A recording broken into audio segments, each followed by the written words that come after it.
Hello students, Jai Shri Swaminarayan. My name is Milan Dholatia. Now let's move forward. Exercise 14.3, question number 8. So first of all, read this question. A random survey of the number of children of various age groups playing in a park was found as follows. Okay, a random survey of the number of children of various age groups playing in a park was found as follow. So here we have one frequency distribution. In that age in years it is given in terms of class.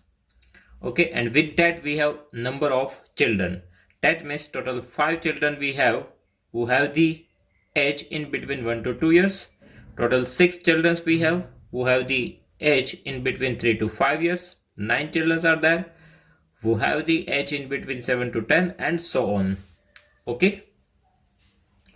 Now draw a histogram to represent the data above. Okay. Draw a histogram to represent the data above. That means here we need to draw a histogram. Okay. But before that we need to check one thing. That is, first of all we need to check that here we need to have the exclusive type frequency distribution. Okay, we want exclusive type frequency distribution table. So check that. So here 2 2 sem, 3 3 sem, 5 5 sem, 7 7 sem. It means we have exclusive type frequency distribution and that we want. Okay, exclusive ही चाहिए और वही दिया है.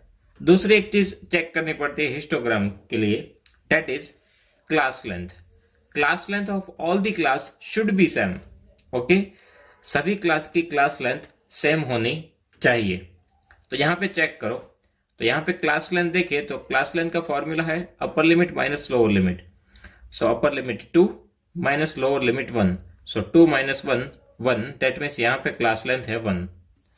Okay, तो यहां पे ये table जो है वो हम फिलअप कर देते हैं. वहां से हमें आइडिया आ जाएगा कि सबकी क्लास लेंथ क्या है. Okay, so h in years वो तो हमें सेम टू सेम ही लिखना है. so here we have 1 to 2, so here even 1 to 2. after that 2 to 3, 3 to 5, 5 to 7, 7 to 10, 10 to 15 and 15 to 17. okay, now frequency that means number of children that becomes our frequency. Okay, so here we have frequency 5, then 3, then 6, then 12, then 9, then 10 and then 4. Okay, after that width of the class. Now width that means class length. Width or class length both are same. Okay, so width of the class that means class length of the class. Now what is the formula of class length? That means width upper limit minus lower limit. So here 2 minus 1 1, 3 minus 2 1, 5 minus 3 2, 7 minus 5 2, 10 minus 7 3, 15 minus 10 5 and 17 minus 15 2. Okay, so if we see the class length, so here class length are not same. Okay, here class length of all the class are not same. So अभी तक हमने जितने भी question solve किए वो ऐसे थे जिसमें क्लास लेंथ सेम थी, बट यहाँ पे नहीं है. अब इसमें एक्चुअल में प्रॉब्लम क्या होता है कि ऑब्वियसली जिनको आप ज्यादा रेंज दोगे, जिनकी क्लास लेंथ ज्यादा होगी, गैप ज्यादा होगा, ऑब्वियसली उनकी फ्रीक्वेंसी भी ज्यादा आने के चांसेस ज्यादा है. राइट, मतलब एक को आप दो 1 to 2, 2 to 3 और फिर आप सडनली ले देते हो 5 to 15, तो ऑब्वियसली उसमें तो ज्यादा ही स्टूडेंट्स होंगे.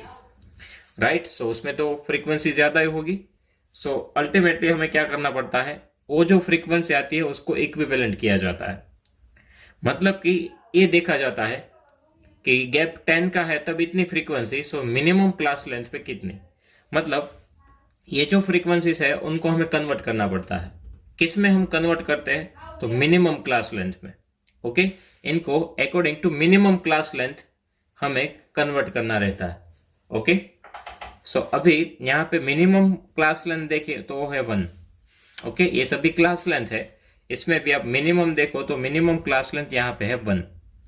ओके, तो हम क्या करेंगे कि सभी फ्रीक्वेंसी को अकॉर्डिंग टू गैप 1 जो होगा उनके अकॉर्डिंग हम कन्वर्ट कर देंगे। मतलब कि हम ये बोलेंगे कि यहाँ पे जो गैप है वो 5 का है, सो 5 का गैप है तब फ्रीक्वेंसी 10 है, सो 1 के गैप पे कितनी होगी, तो सभी जो फ्रीक्वेंसी है वो कन्वर्ट हो जाएगी according to class length 1। Okay, सब में ऐसा करेंगे कि क्लास लेंथ 2 है तब 6 है तो 1 पे हाउ मेनी, क्लास लेंथ 2 है तब 12 है सो 1 पे हाउ मेनी, 3 है तब 9 है सो 1 पे how many, according to that we need to convert the frequency. और वो जो फ्रीक्वेंसी चेंज करते हैं उनको बोला जाता है लेंथ ऑफ द रेक्टेंगल, क्योंकि हिस्टोग्राम में जो हम ग्राफ ड्रॉ करेंगे वहां पे आपको रेक्टेंगल्स दिखेंगे, तो उनकी लेंथ आप कहां तक खींचोगे, दैट मीन्स आपकी फ्रीक्वेंसी कहां तक रखोगे, उनके लिए यहाँ पे लिखा जाता है लेंथ ऑफ रेक्टेंगल। अब इनके लिए फॉर्मूला डेवलप किया गया है। जैसे मैंने बोला था कि 5 है तब फ्रीक्वेंसी 10, सो 1 पे हाउ मेनी, तो ये जो कैलकुलेशन है उनको एक फॉर्मूला में कन्वर्ट कर दिया गया है। तो फॉर्मूला क्या रहेगा वो देखते हैं। तो सबसे पहले आपको फ्रीक्वेंसी लिखनी है। ओके, डिवाइड आपको क्या करना है, क्लास लेंथ करनी है। Okay, divide class length, otherwise आप विड्थ बोलो जो भी, और मल्टीप्लाई करना है आपको मिनिमम क्लास लेंथ। मल्टीप्लाई क्या करना है, मिनिमम क्लास लेंथ। ओके, क्या फॉर्मूला रहेगा लेंथ ऑफ रेक्टेंगल का, फ्रीक्वेंसी मतलब जो भी क्लास की है वो, डिवाइडेड बाय आपको उसी क्लास की क्लास लेंथ रखनी है, इनटू मिनिमम क्लास लेंथ रखनी है। तो ये सभी जो क्लास लेंथ है वो मिनिमम क्लास लेंथ में कन्वर्ट हो जाएगी। ओके, मीन्स के फ्रीक्वेंसी उनके अकॉर्डिंग हमें मिल जाएगी, यानी कि जिनको भी ज्यादा गैप दिया गया है उन सब की फ्रीक्वेंसी डिक्रीज होगी। ओके, क्योंकि सबको विथ कंपैरिजन की जाएगी विथ 1। ओके, सो यहाँ पे ये फॉर्मूला भी अप्लाई करते हैं और यहाँ पे ये बॉक्स फिलअप करते हैं लेंथ ऑफ रेक्टेंगल। अगेन मैं आपको बता रहा हूँ ऐसा क्यों कर रहे हैं, क्योंकि क्लास लेंथ सेम नहीं है। क्लास लेंथ सेम ना हो तब हमें फ्रीक्वेंसी हो चेंज करनी पड़ती है, उनको बोला जाता है लेंथ ऑफ रेक्टेंगल। ओके, सबको हम किसके साथ कंपेयर कर रहे हैं कि यदि देखो यहाँ पे कंपेरिजन क्या रहती है, ये क्लास लेंथ 3 है तब आपके पास फ्रीक्वेंसी 9 है, यदि ये 1 होती तो हाउ मेनी। ओके, सो 3 पे 9, सो 1 पे हाउ मेनी, उस हिसाब से सबको 1 के साथ कंपेयर करके कन्वर्ट कर दिया जाएगा। ओके, तो वहां से हमें जो फ्रीक्वेंसी मिलेगी वो इक्विवेलेंट मिलेगी। ओके, सो फॉर्मूला अप्लाई करते हैं। सो यहाँ पे सबसे पहले है 5, उनको डिवाइड क्या करना है, उनकी ही class length into minimum class length. Okay, so 1 1 cancel होकर आंसर आएगा 5। सेम ऐसा यहाँ पे फ्रीक्वेंसी क्या है, फ्रीक्वेंसी यानी एफ। ओके, तो सबसे पहले न्यूमरेटर में frequency F divide by class length जो कि है 1 इंटू मिनिमम क्लास लेंथ आएगी 1। यहाँ पे frequency 6 divided by 2 class length into minimum class length जो कि है 1, 6 बाय 2 आएगा 3, 3 1 जा 3। अगेन यहाँ पे 12 divided by class length 2 into minimum class length 2 6 जा सो 6। Similarly 9 divided by class length 3 into minimum class length 3 3 is 9 so 3. Here 10 divided by class length 5 into minimum class length so 2. Here 4 divided by 2 into 1 so 2. Okay, हमने कौन सा formula apply किया, ये वाला कि numerator में हम फ्रीक्वेंसी रखेंगे, मतलब ये सब जिनकी हम फाइंड कर रहे हो, डिवाइडेड बाय उनकी ही क्लास लेंथ मतलब ये वाले numbers into minimum class length. तो मिनिमम क्लास लेंथ का आंसर क्या है 1, वो सब में सेम रहेगा। ओके, मिनिमम क्लास लेंथ वो तो सबके लिए सेम ही रहेगी। ओके, तो मल्टीप्लाई जो हम करेंगे वो सब में मल्टीप्लाई 1 के साथ हमने किया है। ओके, अब हम ग्राफ बनाएंगे जिसमें एक्स एक्सिस पे हमारे पास एज होगी और वाई एक्सिस पे लेंथ ऑफ रेक्टेंगल रहेगा। Okay, that means number of children रहेंगे। सो एक्स एक्सिस पे हम क्या रखने वाले हैं स्टूडेंट्स, सो एक्स एक्सिस पे हम क्या रखेंगे एज और वाई एक्सिस पे ये लेंथ यानी कि नंबर ऑफ चिल्ड्रन। सो सबसे पहले हम ड्रॉ करते हैं X axis and Y axis.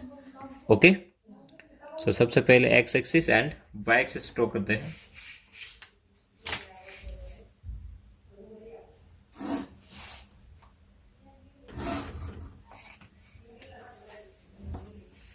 So here our y-axis and here x-axis.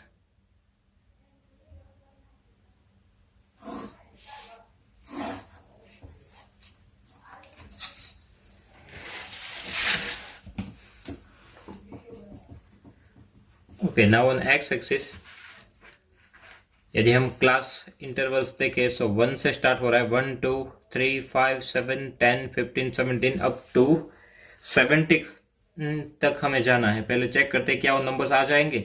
1 2 3 4 5 6 7 8 9 10 11 12 13 14 15 16 and 17। Yes, तो 17 तक आ जाएंगे तो हम 1 1 का ही गैप यहाँ पे यूज करेंगे। 1 2 3 4 5 6 7 8 9 10 11 12 13 14 15 16 एंड 17। ये हमारे लिए क्या है? Age in years. कि यहाँ पे हमारा रहेगा origin 0। Now on Y axis, अब वाई एक्सिस पे स्टूडेंट्स हमें जो नंबर लेने हैं वो फ्रीक्वेंसी नहीं लेनी है, अब हमें लेंथ ऑफ रेक्टेंगल का यूज करना है। ओके, तो उसमें आप मिनिमम देखो तो वैल्यू है 1 और मैक्सिमम वैल्यू देखो तो वो है 6, राइट। तो अच्छे से ग्राफ ड्रॉ करने के लिए हम 2 2 के गैप पे 1 1 देते हैं। सो 1 2 3 4 5 एंड 6 तक ही हमें वो लिखना है क्योंकि मैक्सिमम नंबर हमारा 6 ही है। आगे 7 भी लिख दो तो भी कोई इश्यू नहीं है। ओके, ये जो है वो length of rectangle, but exactly ये क्या है? लेंथ ऑफ रेक्टेंगल वो है नंबर ऑफ चिल्ड्रन, क्योंकि लेंथ ऑफ रेक्टेंगल वो हमने कहां से लाया था? फ्रीक्वेंसी को चेंज करके, और फ्रीक्वेंसी के लिए क्या दिया है? Number of children. So alternately हमें यहाँ पे लिखना है number of children. Okay, so number of children. Okay, now we need to draw the bar histogram. So for that, here 1 to 2, for 1 to 2 we have length of rectangle 5. Okay, so 1 से लेके 2 तक हमारी frequency रहेगी 5, तो इनको हमें 5 तक लेके जाना है। So 1 to 2 that we need to extend up to 5. Okay, so 1 to 2 up to 5. Okay, after that 2 to 3 हमें उनको लेके जाना है अप टू 3 तक। यहाँ पे आंसर आएगा 3। ओके, बिकॉज 3 1 जा 3। सो 2 to 3 उनको हमें 3 तक लेके जाना है, तो वो कॉलम हमारा जो जाए वो अप टू 3 तक जाना चाहिए। ओके, सो देखो यहाँ पे 1 to 2 हो गया 5 तक, 2 to 3 हो गया 3 तक। आफ्टर दैट है 3 to 5 हो जाएगा 3 तक। ओके, सो 3 to 5 वो उनको भी हमें कहाँ तक लेके जाना है? 3 तक।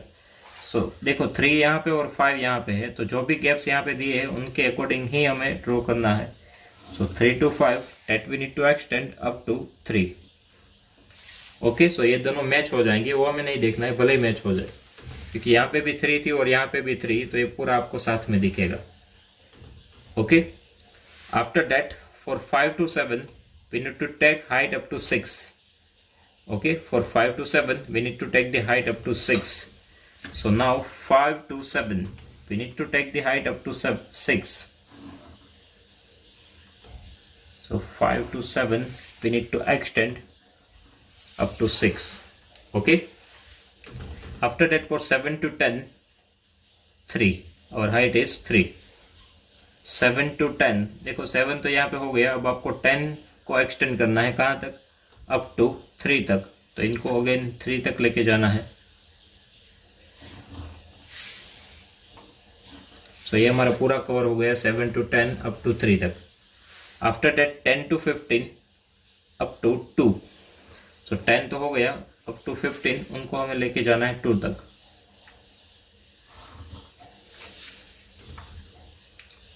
Okay, so 10 to 15 up to 2 and last 15 to 7 that even we need to extend up to 2. Okay, मतलब ये सब भी आपको साथ में दिखेंगे। अब यहाँ पे एक्चुअल में हुआ क्या, गैप तो हमने चेंज नहीं किए बट हमने फ्रीक्वेंसी चेंज कर दी। देखो सबसे ज्यादा गैप यहाँ पे है 10 to 15, उनकी फ्रीक्वेंसी थी 10, लेकिन उनको हमने 1 के साथ कंपेयर किया तो ये फ्रीक्वेंसी कम होके कितनी आ गई 2। ओके, मतलब सबको हमने 1 के साथ कंपेयर किया है कि 1 होती तो क्या होता, तो इनकी फ्रीक्वेंसी 2 ही होती। तो ये फ्रीक्वेंसी ज्यादा है बट क्योंकि इनका गैप भी ज्यादा है तो उनको हमने कन्वर्ट करके स्मॉल में कर दिया। ओके, तो अब ये जो ग्राफ है वो इक्विवेलेंट है। तो यहाँ पे हमें स्केल मेजरमेंट लिखना है। So scale measurement on X axis. Now here हमने 1 सेंटीमीटर पे एक का ही गैप लिया। So 1 centimetre is equal to 1 year, क्योंकि यहाँ पे लिखी है एच। एंड वाई एक्सिस, ना यहाँ पे 2 सेंटीमीटर पे हमने 1 का गैप लिया है तो लिखो 2 centimetre is equal to 1 children. Okay, so our representation of histogram is over here. Okay, so again we quickly repeat all the process. So सबसे पहले तो हमें चेक करना होता है कि ये टेबल जो है एक्सक्लूसिव होना चाहिए, तो एक्सक्लूसिव तो है। और सेकंड थिंग जो हमें चेक करनी होती है वो सब में क्लास लेंथ सेम होनी चाहिए। यहाँ पे सेम नहीं है, सेम नहीं है तो हम फ्रीक्वेंसी को चेंज करेंगे। ओके, तो उनके लिए हम ऐसा टेबल बनाना होगा जहाँ पे क्लास डिस्ट्रीब्यूशन होगा, फ्रीक्वेंसी होगी, हमें सबकी क्लास लेंथ फाइंड करनी है और चेक करना है कि इसमें मिनिमम क्लास लेंथ कौन सी है। ओके, तो फ्रीक्वेंसी को हम चेंज करेंगे, उनको लिखेंगे लेंथ ऑफ रेक्टेंगल। फॉर्मूला है frequency divided by class length multiply minimum class length. तो वो फॉर्मूला के बेस पे कैलकुलेशन करेंगे और आंसर्स फाइंड करेंगे। मिनिमम क्लास लेंथ वो सबके लिए फिक्स रहेगी, वो हमें यहाँ से चेक कर लेना है कि मिनिमम कौन सी है। ओके, तो ये जो नए आंसर आए उनको एच के साथ, एच को एक्स एक्सिस पे और नंबर ऑफ चिल्ड्रन जो नई फ्रीक्वेंसी आएगी उनको वाई एक्सिस पे लेके ए हिस्टोग्राम ड्रॉ करना है। Okay, so now if you have any doubt so please write down in comment section, I will give you the answer. Thank you.